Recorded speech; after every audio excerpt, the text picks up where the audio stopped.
All praise is due to Allah who placed people upon the earth in successive generations for them to populate it. He created for humans everything throughout the heavens and the earth, placing it at their service. He granted us profuse apparent and inconspicuous blessings so that we would be grateful to Him. I praise Allah, as He is perfect in every way. I thank Him, glorify Him, and ask His forgiveness. I testify that none has the right to be worshipped except Allah alone, without any partner. This is a testimony of truth and certainty whose reward I hope that I will find with Allah. I further testify that our leader and prophet, Muhammad, is Allah's worshipping servant and messenger.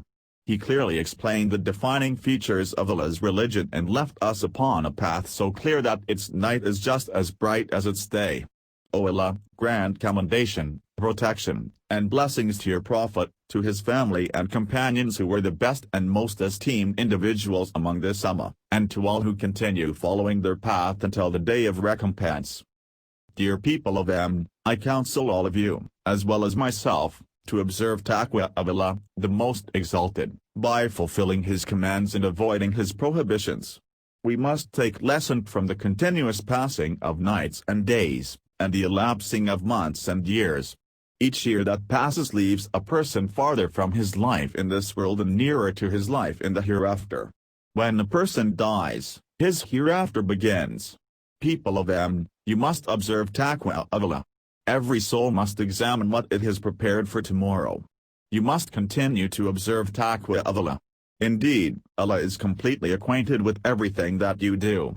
You must not be like those who forgot all about Allah and, as a result, He caused them to forget all about their own selves such that they did not do what would protect them from His punishment. They are the ones who are defiantly disobedient to Allah.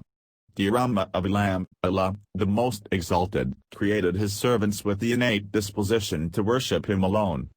You must adhere to that innate disposition which Allah created all people with, and there must not be any change in what Allah has created.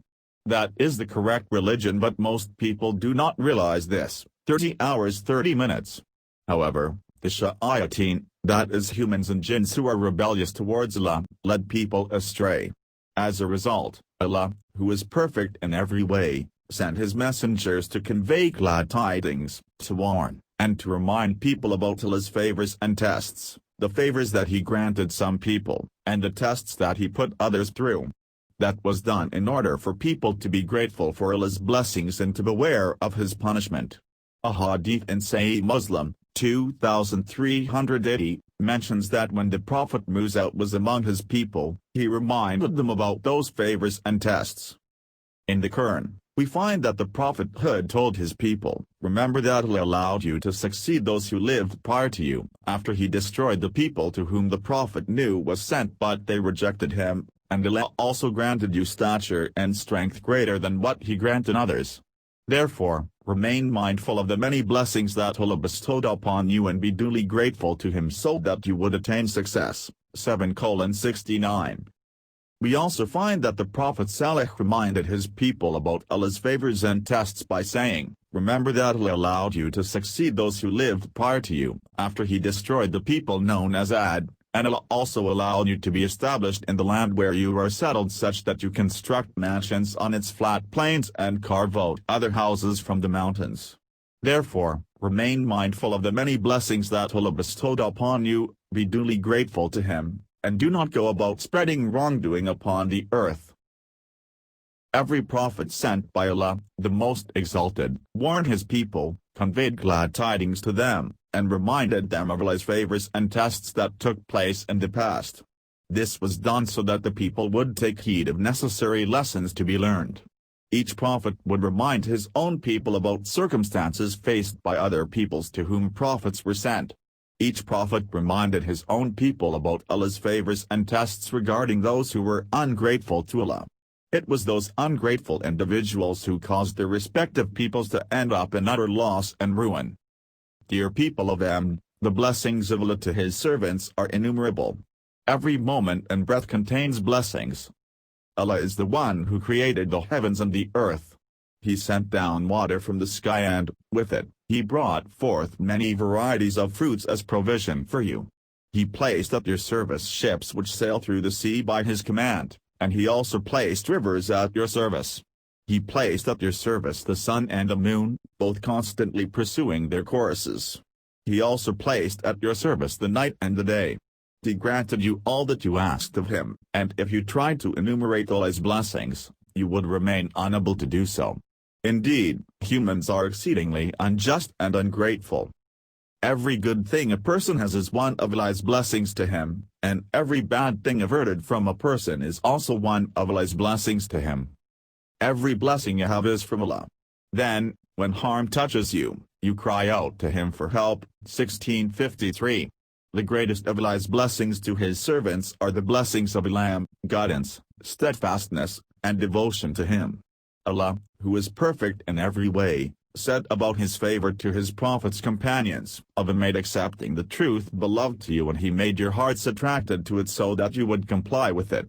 In addition, of made you despise rejecting the truth, disobeying him, and committing sins." The people whom Allah blesses to be that way are the ones who are steadfast in following the path of sound guidance. When someone is granted those qualities, that is an immense favor and blessing from Allah, and Allah is all-knowing, most wise. My dear brothers who have being mindful of Allah's favors entails that we acknowledge them and ascribe them to the one who granted them. It would be utterly unsound conduct on our part towards our Lord if we continue to be amidst the plethora of his blessings yet forget about the fact that he gave them to us. When a person who submits to Allah and acknowledges Allah's blessings, he is to be grateful to Allah by using those blessings in ways that please Allah. The Prophet Musa said, "My Lord, due to the favors which you granted me, I will certainly not again be a supporter of those who perpetrate wrongdoing." We must also keep in mind that when we see that Allah, the Most Exalted, grants a servant of his what the servant likes although he continues disobeying Allah, what is taking place will lead that servant to increasing in sins as well as in the eventual punishment which he will face. Allah said, "Thus, when they refused to take admonition from the adversities they experienced, and they forsook our directives, we opened for them the gates of all material and physical well-being. Then, once they relished in all the blessings we granted them and became arrogant and conceited, we suddenly seized them with our punishment and left them in total desolation with no hope of attaining any goodness." 644. Additionally, regarding the statement of Allah, Allah, will grant them certain blessings for a time, without them realizing that they are progressively being led to punishment. Al-Qurtubi explained that this means whenever they committed a sin, Allah granted them a blessing and caused them to forget all about seeking his forgiveness. Dear people of we must also understand that an individual is not genuinely grateful unless the effects of that gratitude are apparent in the individual's heart by loving Allah and remaining conscious of him, apparent upon the individual's tongue by praising and acknowledging Allah, and apparent upon the individual's limbs by obeying and submitting to Allah. Thus, gratitude must take place by way of one's heart, words, and actions. Furthermore, the greatest of gratitude comes about by hastening to worship Allah, who told us, "Rather, Allah alone is the one you must worship, and you must ensure that you are among those who are duly grateful to him." Servants of Allah, gratitude to Allah preserves the blessings that we have and also causes them to increase. Allah said, "Remember that your Lord proclaimed, 'If you are grateful, I will most surely grant you more. However, if you are ungrateful, my punishment is most certainly severe.' 14-7. Ibn al-Qayyim remarked that blessings are of three types: the current blessing that one recognizes, the awaited blessing that one hopes for, and the current blessing that one does not recognize. If Allah wills to complete his blessings to his servants, he lets them recognize current blessings and guides them to be grateful so that the blessings remain and do not depart, since blessings depart due to sense and they remain due to gratitude. In addition, Allah guides them to do what brings about the awaited blessings that they hope for, and enables them to appreciate current blessings they have which they did not previously recognize." End of remark from Ibn al-Qayyim. No matter how hard one may try, he will remain unable to be fully grateful to Allah in every way. However, it suffices for an individual to do his utmost to please Allah, the one who is entirely unique and deserves all worship. Every time an individual receives a blessing, he must renew his gratitude to Allah and continue invoking Allah. That would serve to make amends for his shortcomings in being duly grateful.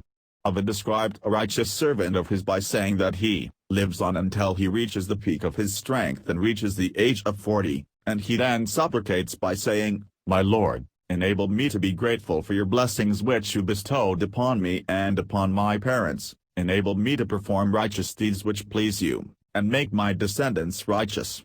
I have indeed repented to you, and I am truly among those who submit to you in Muharram 1442h.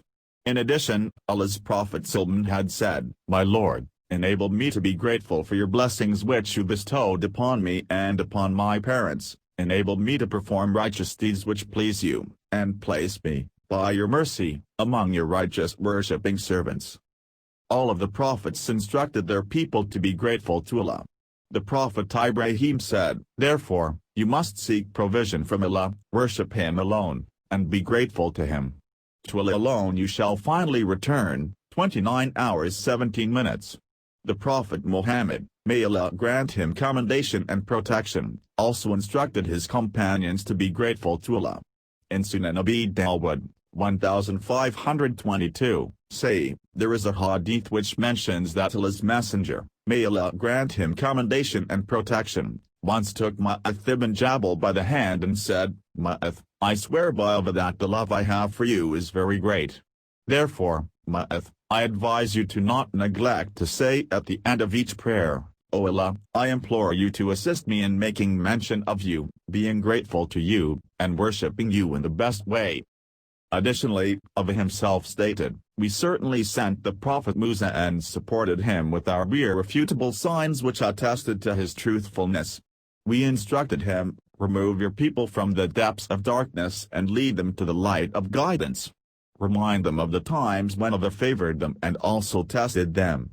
That surely contains clear signs for every person who patiently perseveres and remains grateful.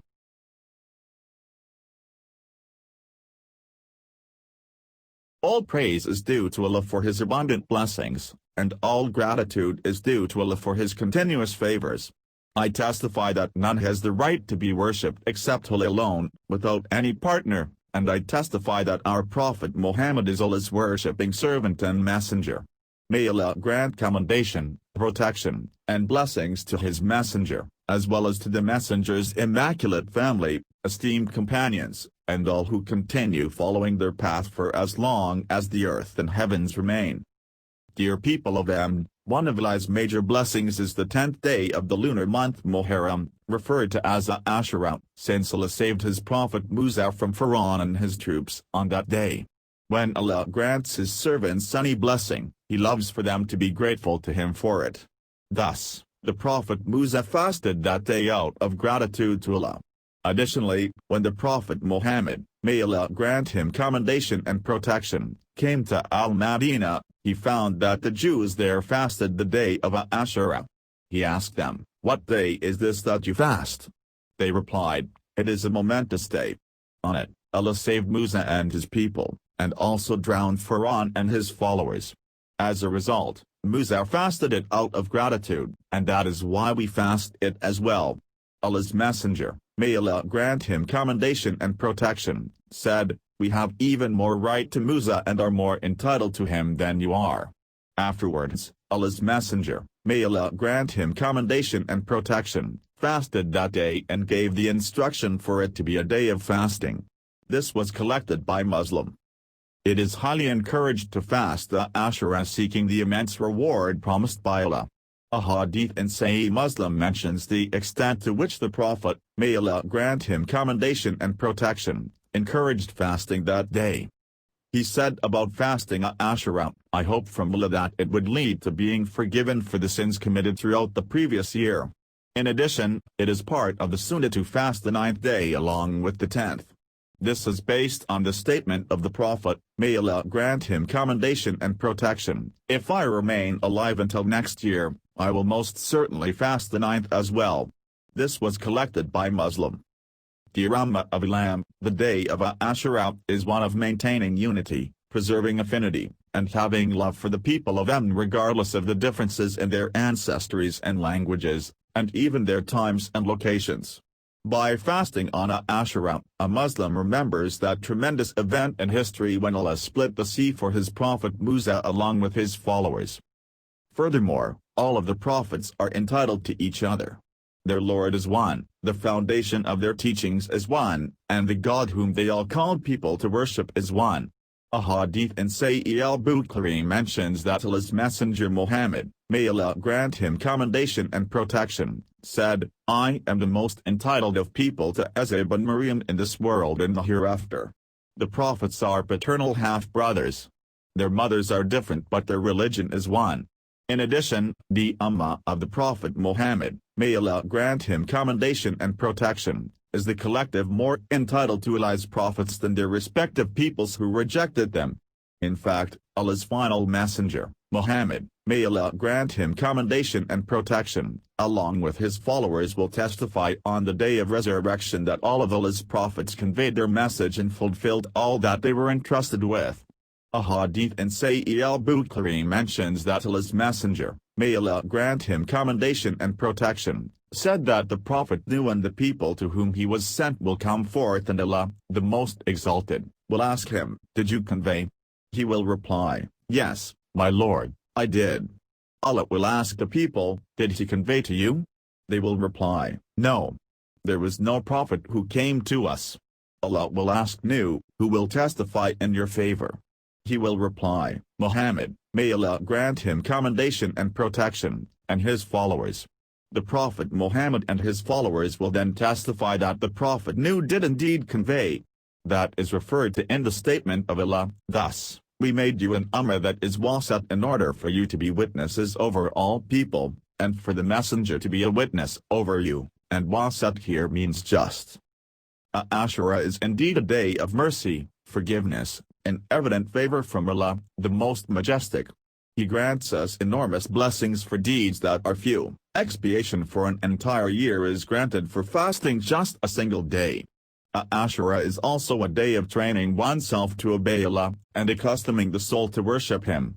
The companions fasted that day and trained their children to fast it as well. A hadith in the two Sahih collections, Al-Bukhari 1960, Muslim 1136, mentions that Rubi bint Mu'awith, may Allah be pleased with her, said that on the morning of Ashura, the Messenger of Allah, may Allah grant him commendation and protection, sent word to the villages of the Ansar around Al-Madinah saying, if someone began this day fasting, he should complete his fast, and if someone did not begin this day fasting, he should fast for the remainder of the day. She added, we would subsequently fast that day and even have our young ones fast it as well. We would take them with us to the masjid and we made toys for them out of wool. If any of them cried for food, we would give them a toy until it was time to break our fast. The narration of the hadith collected by Muslim mentions that she said, if the children asked us for food, we gave them a toy to keep them occupied so that they could complete their fast. And Nawawi, may Allah have mercy upon him, commented that this shows that children are to be trained to perform acts of obedience to Allah, and made accustomed to performing acts of worship, and made